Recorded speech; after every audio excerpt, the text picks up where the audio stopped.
இயேசு கிறிஸ்துவில் பிரியமான சகோதர சகோதரிகளே, இந்த அருமையான காலை வேளையிலே நம்முடைய ஆண்டவர் மத்தியிலே நம்மை நாம் அர்ப்பணித்து அந்த ஆண்டவருடைய விண்ணரசிலே தொடர்ந்து அவர் நமக்கு கொடுத்த அந்த அன்பு, அமைதி, சமாதானம் நம்மோடு இருக்க இப்பொழுது நாம் இறை வார்த்தைக்கு செவிமடுப்போம். The kingdom of heaven is like the east. Matthew chapter 13 verse 33. விண்ணரசு புளிப்பு மாவுக்கு ஒப்பாகும்.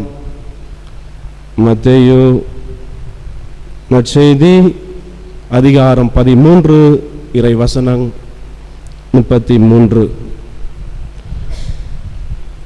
இந்த இறை வார்த்தையின் படி நாம் எப்படி வாழ வேண்டும் என்பதை நமக்கு காட்டுகிறது.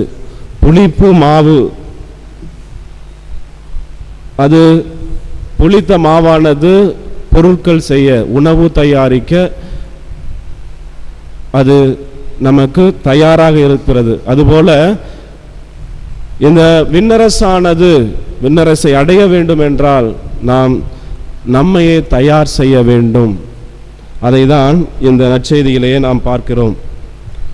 எரேமியா 13வது அதிகாரம் 11 வசனம் சொல்கிறது, யூதா வீட்டார் யாவரும் என்னோடு ஒன்றித்திருக்க செய்தேன், அவர்கள் எனக்கு மக்களாகவும் பெயராகவும் புகழாகவும் மாட்சியாகவும் இருக்க செய்தேன் என்று எரேமியா 13:11 சொல்லுகிறது. இயேசுவில் அன்புக்குரியவர்களே, ஒரு வீட்டிலே பொருட்கள் செய்வதற்கு நாம் தயார் செய்கிறோம். அதுபோல அந்த வீட்டிலே சந்தோஷமாக உண்டு குடித்து மகிழ்ந்து வாழ்கின்ற அந்த யூதா வீட்டினை பற்றி எரேமியா 13:11 சொல்லுகிறது. எந்த அளவிற்கு அவர்கள் ஒன்று செய்து வாழ்கிறார்கள் என்ற புகழும் ஆட்சியும் நான் இருக்க செய்தேன் என்று கடவுள் சொல்வதை நாம் பார்க்கிறோம். John Chrysostom says, it is the way of living that conveys true splendor and brings down the Spirit's grace.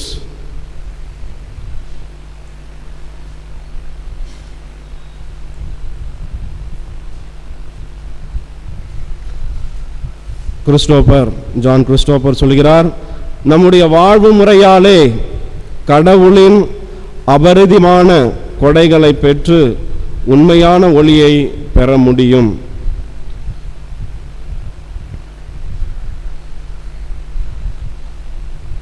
நம்முடைய வாழ்வு எந்த அளவிற்கு இருக்கிறதோ அதனாலே நாம் கடவுளுடைய அருளையும் கொடைகளையும் பெற முடியும் என்று ஜான் கிறிஸ்டோசம் சொல்வதை நான் பார்க்கிறோம். அது மட்டுமல்ல, வாட் பேக்கர் என்று அவர் சொல்லக்கூடியது, the road to peace is difficult, we have to grovel before we can walk and we have to walk before we run.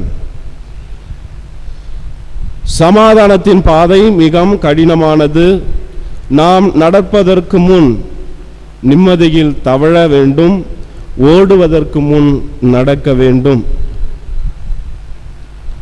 புளிப்பு மாவானது எவ்வாறு தயாராக இருக்கிறதோ அதுபோல ஒரு இறையரசில் வாழ வேண்டும் என்ற தயாரிப்பானது ரொம்ப கடினமானது, ரொம்ப கடினமான வாழ்வு.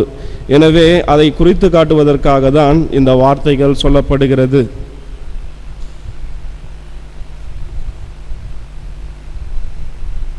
செயின்ட் அகஸ்டின் சொல்லுவார், the east of the word of God will bring about for us the fruit of eternal life, because the more the heart is lowered in, the higher it is raised to perfection. கடவுளின் வார்த்தையான அப்பம் நமக்கு நிலையான வாழ்க்கை கனிகளை தரும். ஏனெனில் தாழ்ச்சியில் நம் இதயம் எந்த அளவுக்கு தாழ்ச்சியால் தவழ்ந்து போகிறோமோ அந்த அளவுக்கு உயரமாக நிறைவடைவோம் என்ற அந்த வார்த்தைகளின் மூலமாக நம்மையே நாம் தயார் செய்ய வேண்டும். அந்த உணவுப் பொருட்களைப் போல நாமும் தயாராக இருக்க வேண்டும் என்று நமக்கு இறை வார்த்தையானது சொல்லப்படுகிறது. அன்புமிக்க சகோதர சகோதரிகளே, ஒரு சிறு கதையின் மூலம் உங்களுக்கு இறை அரசினுடைய விண்ணரசினுடைய மதிப்பீடுகளை உங்களுக்கு சொல்ல நான் ஆசைப்படுகிறேன். ஒரு முறை ஒரு ராஜா வாழ்ந்து வந்தார். அவர் ஒரு முறை காட்டிற்கு சென்று வேட்டையாட வேண்டும் என்று சென்ற பொழுது அங்கே அவர்கள் காட்டுவாசிகளிடம் மாட்டிக்கொண்டு அவருடைய உயிரை பறிப்பதற்கு அவர்கள் தயாராக இருந்தார்கள். அப்பொழுது 3 வேடர்கள் அந்த ராஜாவை அவர்களுடைய கைகளிலிருந்து மீட்டார்கள். அப்பொழுது அந்த ராஜா அந்த 3 வேடர்களையும் பார்த்து சொன்னார், நீங்கள் என்னுடைய இல்லத்திற்கு வந்து, என்னுடைய அரண்மனைக்கு வந்து எல்லா பொருட்களும், உங்களுக்கு தேவையான பொருட்களும் என்னெல்லாம் தேவையோ நாணயங்களையும் எதெல்லாம் தேவையோ அதெல்லாம் தருகிறேன், நீங்கள் வாருங்கள் என்று சொல்லிவிட்டு அந்த ராஜாவானவர் தன்னுடைய இல்லத்திற்கு சென்று விட்டார். அப்பொழுது அந்த 3 பேரும் அந்த இல்லத்திற்கு சென்றார்கள். ராஜானுடைய அரசு இருக்கக்கூடிய அந்த வீட்டிற்கு சென்றார்கள். முதலில் அந்த ராஜா கேட்டார், முதல்வரை பார்த்து, அந்த 3 ஆட்களில் முதல் ஆளை பார்த்து கேட்டார், உனக்கு என்ன வேண்டும் என்று. அப்பொழுது அவன் சொன்னான், எனக்கு தங்க காசுகளும் அதிகமாக பணமும் தாருங்கள் என்று கேட்டார். அப்பொழுது அது அளிக்கப்பட்டது. 2வது ஆளாக, எனக்கு அதிகமான வீடுகளும் அதிகமாக காசும் தங்கங்களும் வேணும் என்று சொன்ன பொழுது அதுவும் கொடுக்கப்பட்டது.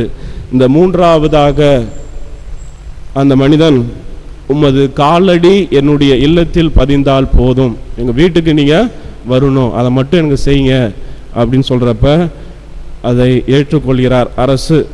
அந்த அரசர் ஏற்றுக்கொள்கிறார். அவருடைய வீடை பற்றி எங்கு இருக்கிறது என்று அரசர் தன்னுடைய வீரர்களுக்கு கட்டளையிட்டு எங்கு இருக்கிறது பாருங்கள் என்று சொல்கிறார். அதையும் பார்க்கிறார்கள். அது ஒரு குடிசை வீடாக இருக்கிறது.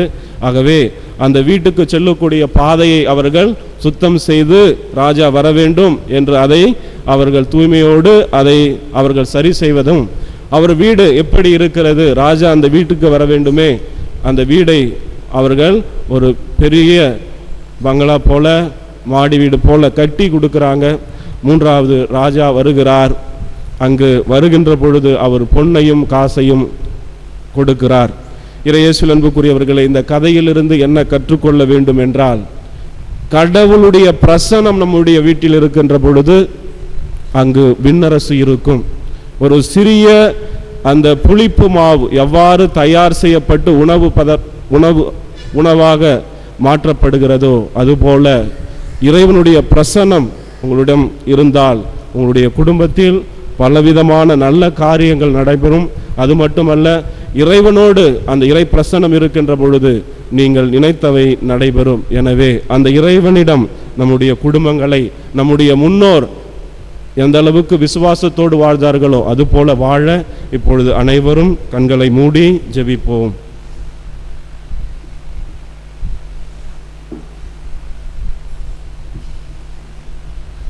Father, may grandparents lead lives of faith and of prophetic witness to the gospel. May grandparents change lifestyles to communicate your new life and new values to their families. தந்தையே, எங்களுடைய மூதாதையர்கள் நம்பிக்கையான வாழ்க்கை நடத்தி விவிலியத்தின் சாட்சி தூதர்களாக இருக்கட்டும். நம்முடைய மூதாதையர்கள் தங்கள் வாழ்க்கை முறைகளை மாற்றி அவர்களுடைய குடும்பங்களுக்கு புதிய வாழ்வையும் புதிய மாண்புகளையும் கொண்டு வரட்டும்.